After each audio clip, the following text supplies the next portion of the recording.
Hello, Voyagers, and welcome back to Theia's workshop. I own the workshop, but I have a guest with me, and it's Ceres.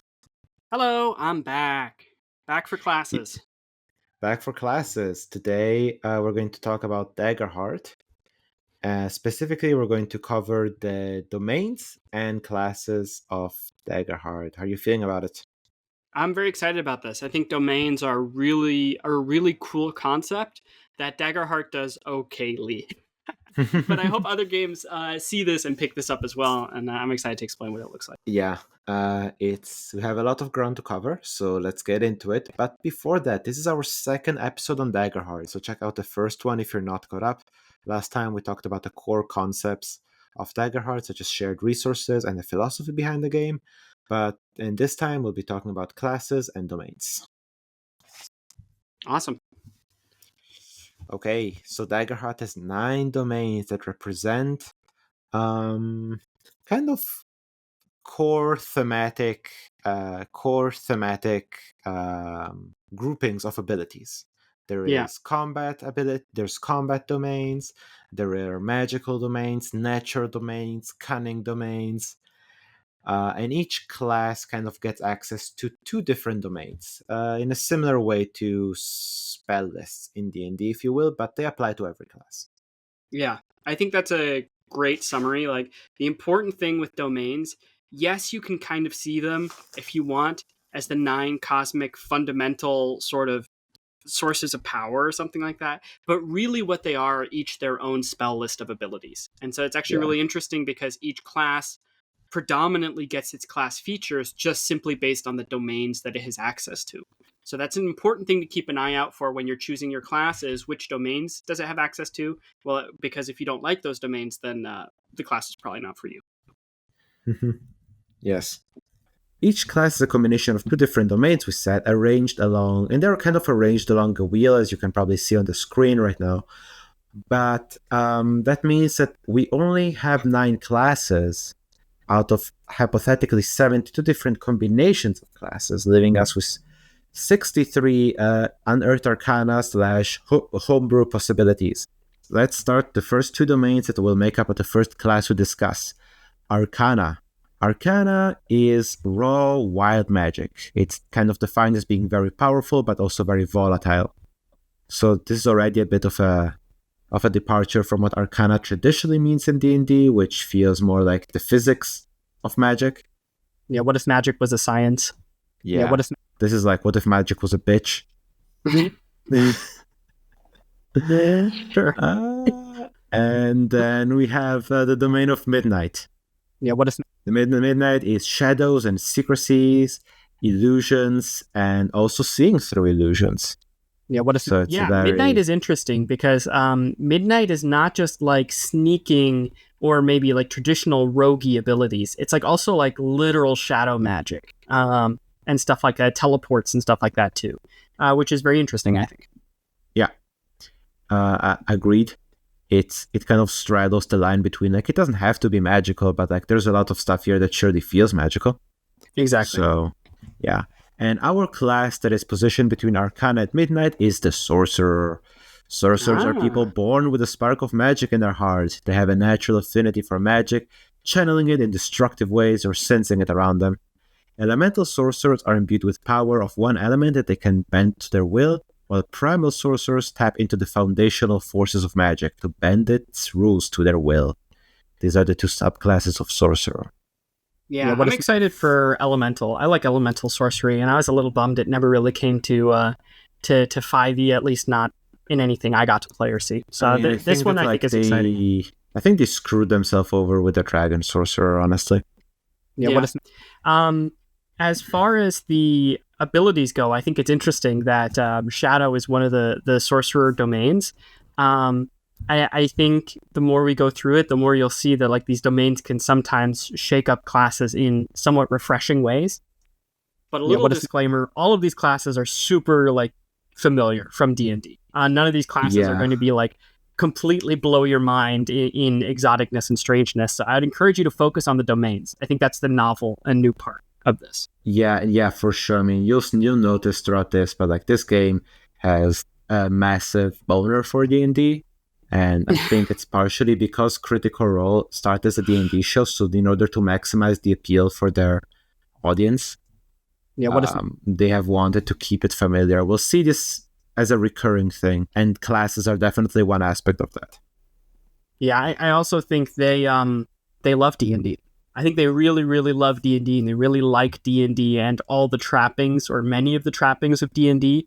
And so when they set out to make their own game, they didn't want a full departure. They wanted to take what they loved from the old game that wasn't really working for them and try and see if they can take what they love and salvage it and turn it into its own sort of thing, Yeah, absolutely.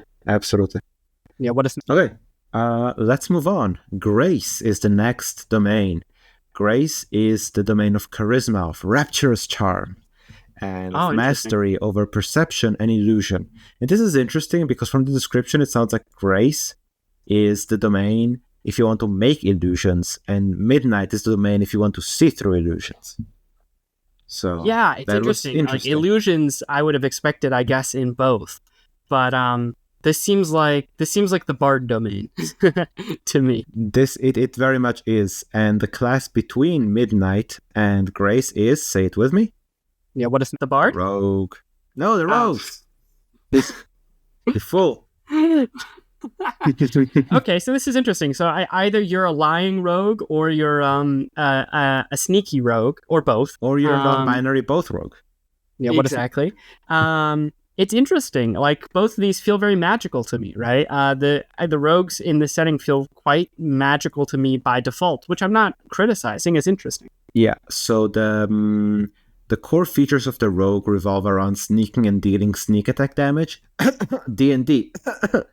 But they can also become literal shadow with a shadow mage subclass to better disappear as Nightwalkers. Actually, Nightwalker is the name of the subclass, sorry. Or lean into the social manipulation abilities, which is, I guess, where the Grace comes in, with the Syndicate's strong contact networking features. So there is this, like, are you Assassin's Creed or are you Thomas Shelby from the Peaky Blinders? Yeah. It's interesting also. Do you think domains limit the ability for future subclasses? Yes. For a class? Like, do you think if you wanted to combine something that was like maybe Midnight and more fighting capable, like an assassin, you might have to make that as a separate class because it just doesn't fit into the sort of domain framework of the rogue as it is. Though to be fair, subclasses, my impression is subclasses are pretty strong. Yeah, what is within the class design?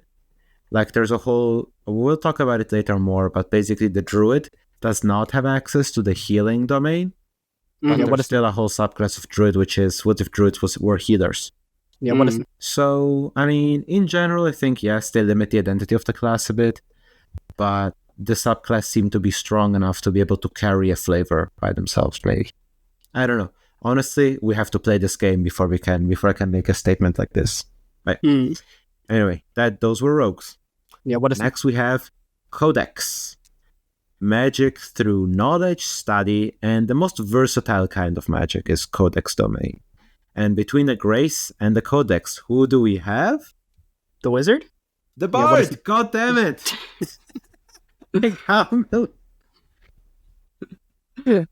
I'm confused. Help. No, the bards. The bards are on one side graceful, charismatic, rapturous, but they're also scholars. They're also lore masters. Bards are charismatic masters of entertainment, be it in music with the troubadour subclass or words with the wordsmith subclass. They're very much a buff-debuff class that can help allies clear stress, heal them, or reduce enemy power levels in combat, as well as excel in social interactions out of combat. Very, very D&D. Like, this bard is the D&D bard. There isn't much difference, I feel like, reading through their stuff. And so an important note, I think, on the Codex domain is this one has powers in it, or domain abilities. I'm not sure exactly what they're called, but they're called, like, the Book of whatever. And the Book of domain abilities are actually 3 little abilities in one ability. Yeah, this is what we mean by versatility. Exactly. So the Codex domain is really flexible and powerful. Like, if you want the feeling of, like, that you would get from, like, maybe a D&D wizard or something like that, or a full caster, if you want like higher flexibility in Daggerheart, you should make sure to pick a class that has access to the codex abilities, because from what I've seen, they're really flexible. Yeah. And and I think that like those abilities are like weaker than like a single Arcana domain ability of the same level, but like the power derives from the flexibility. I mean, not that I advocate playing the game to win necessarily, but from what I saw in playtests and what I vaguely remember, the codex abilities seem pretty strong. I was not sure that they were really that much weaker for the additional flexibility they gave you. Yeah, it's once again the wizard takes the cake. Exactly.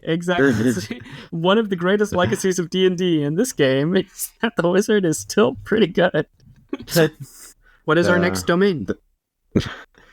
The wizard is still like, I don't know, teabagging all the other classes. Like, look what I can do. Look what I can do.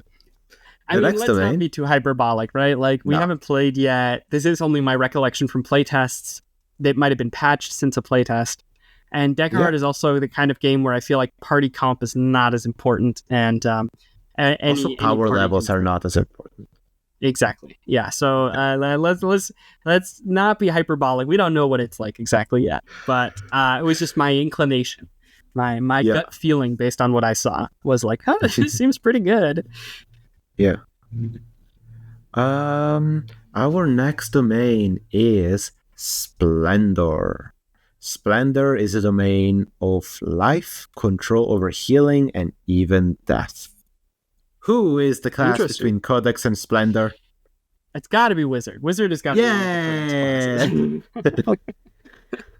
So this is really interesting. So wizards get to heal, right? That's not a D&D-ism at all. That's not a D&D-ism to me, honestly. Looking at like the art for wizards they have, and like the subclasses, it feels like this is entirely incidental and a result of their wheel system, where everyone needs to get 2 domains. Because I feel like if they could, they would have given the wizard the Arcana domain or something. But I generally speaking, what is it? I wanted to say, let's recognize this for what it is and what we think that they meant. And yes, wizards are different. They can heal. They are even more OP than in D&D because they can do the one thing that D&D wizards can't do. Yeah, so this is interesting. And first off, keep an eye on this domain. If you want to be able to be a good healer, you probably need this domain. But the other thing that I think is interesting is I feel like this example highlights that the domain system came after the classes were decided, right? Like we decided we have these classes from TTRPG history we want to represent, from honestly D&D that we want to represent. Now let's put them in a domain system. And the problem is not every class has 2 distinct component flavors that make it what it is. The wizard flavor is kind of just the codex flavor. It's codex twice, or even like codex and Arcana if you really have to pick one. And then if you do that, then it doesn't fit on the wheel anymore, and it causes other issues. This is the point where I would say Daggerheart doesn't live up to the full potential of the domain system. And as someone who really likes this kind of mechanic, like I like it in Magic with the colors, I like it here, I like it in Brandon Sanderson's books.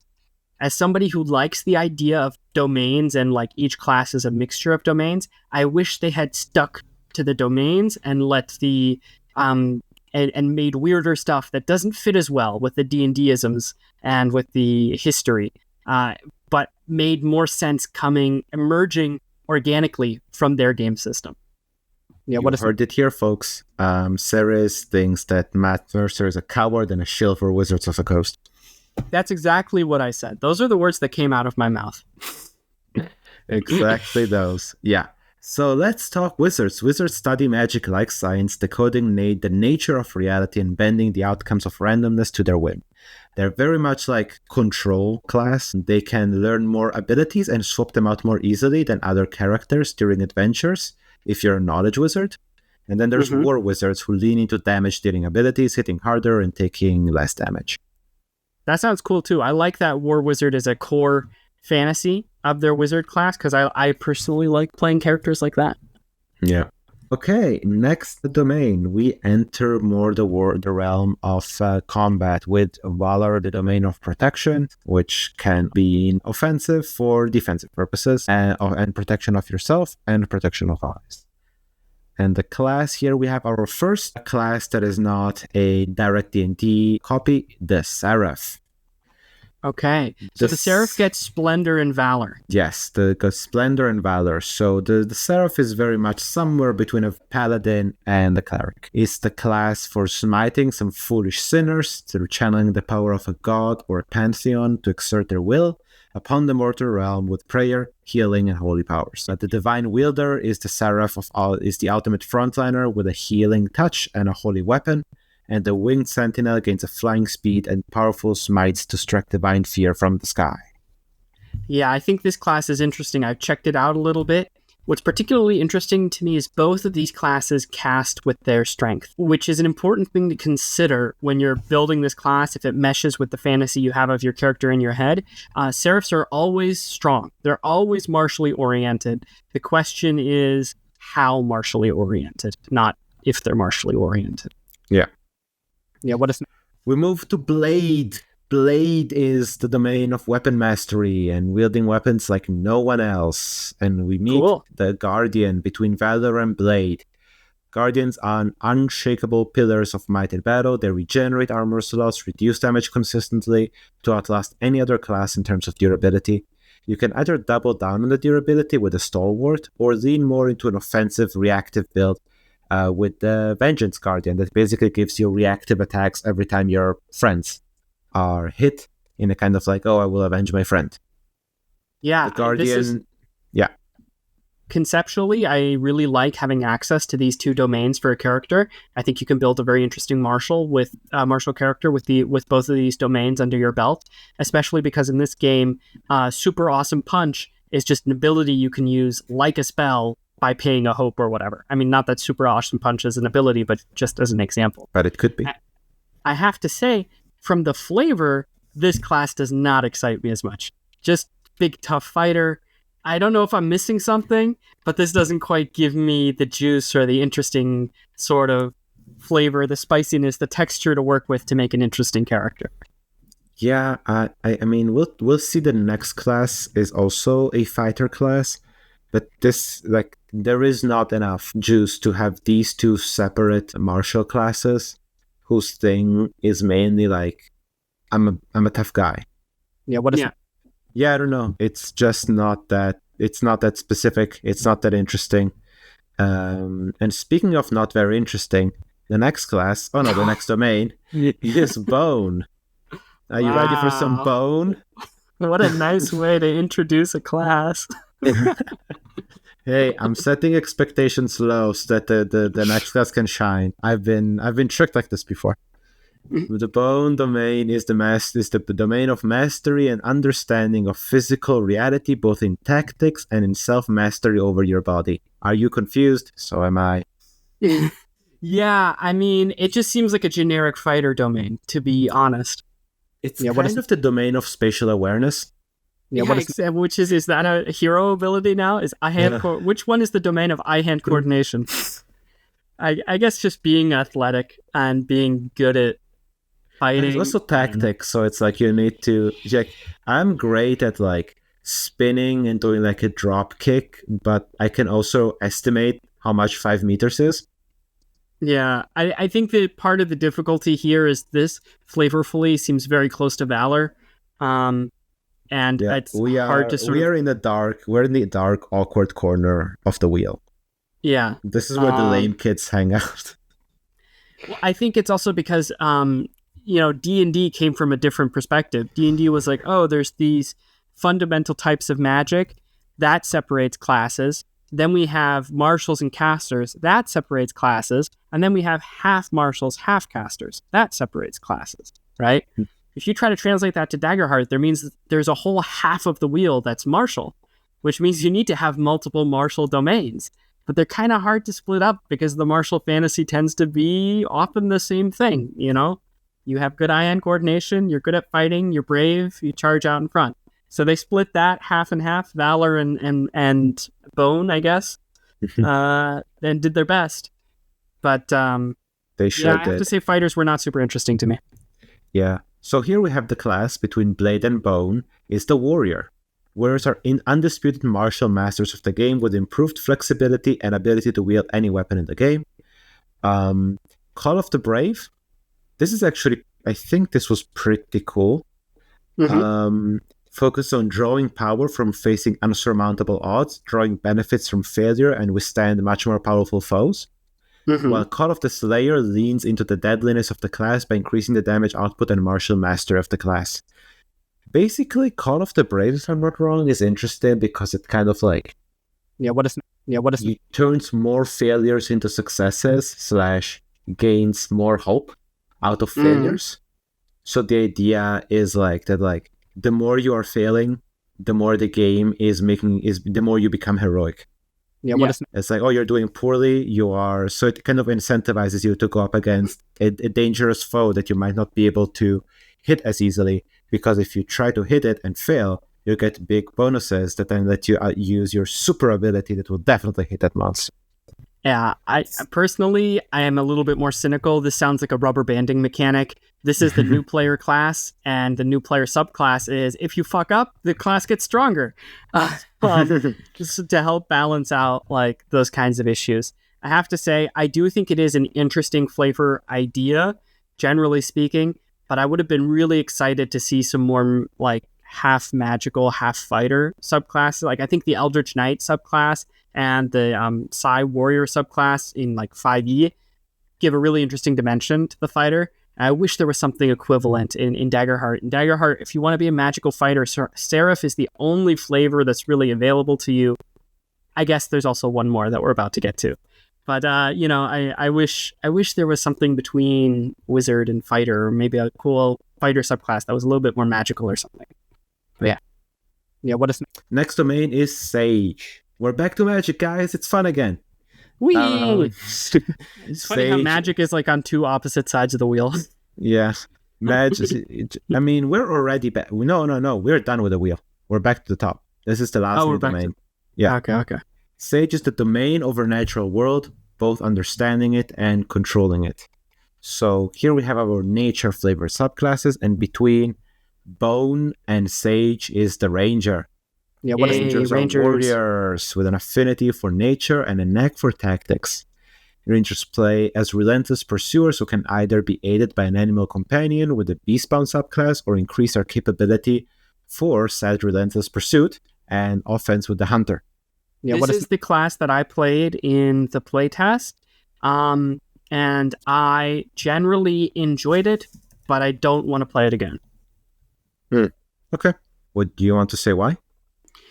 It felt a little simple to me. And I don't know if that's a general Daggerheart thing or if that's a playtest thing or if that was related just specifically to the Ranger that I was playing.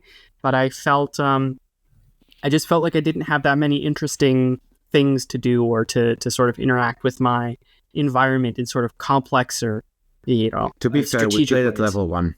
I also didn't have a lot going on and I was a sorcerer. Yeah. Okay.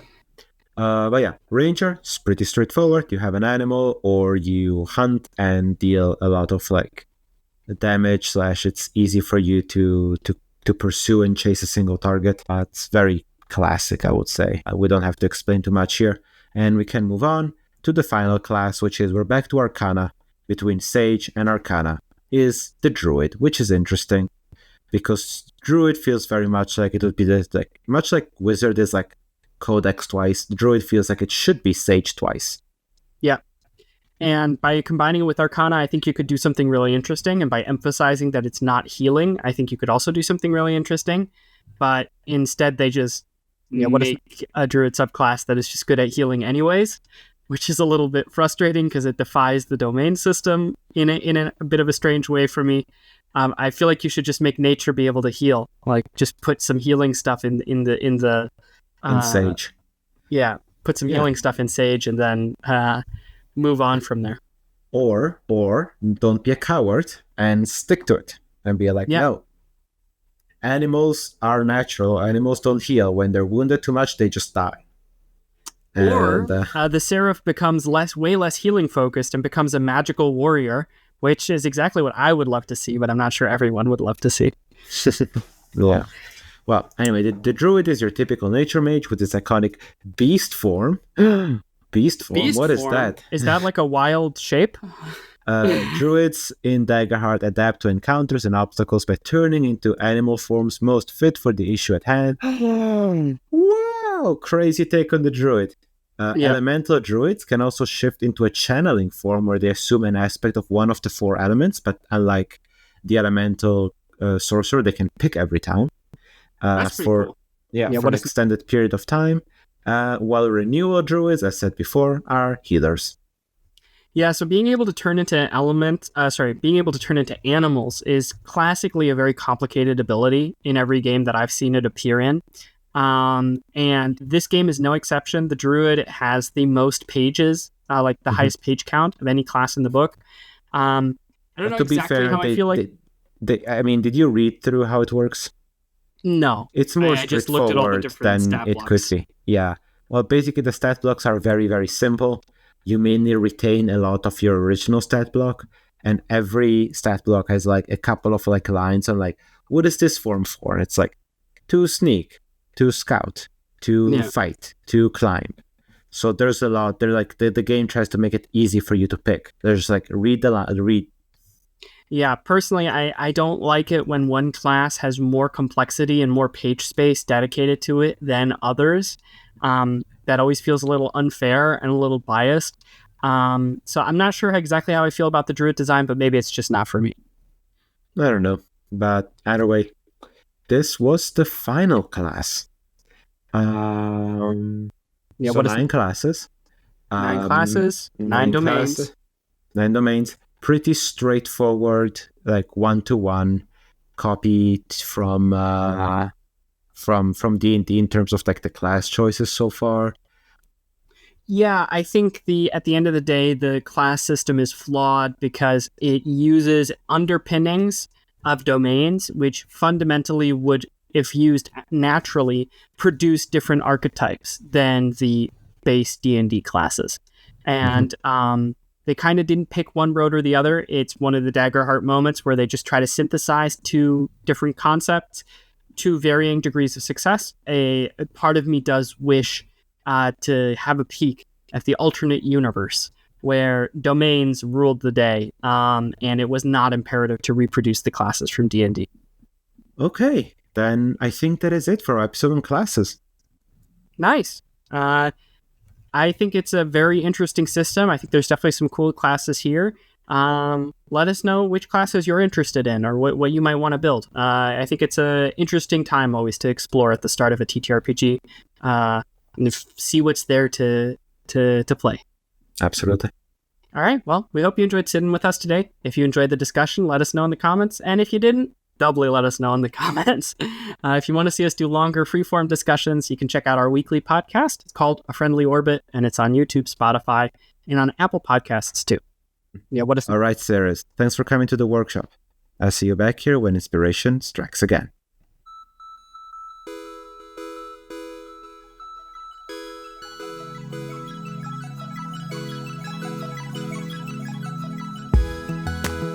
Bye.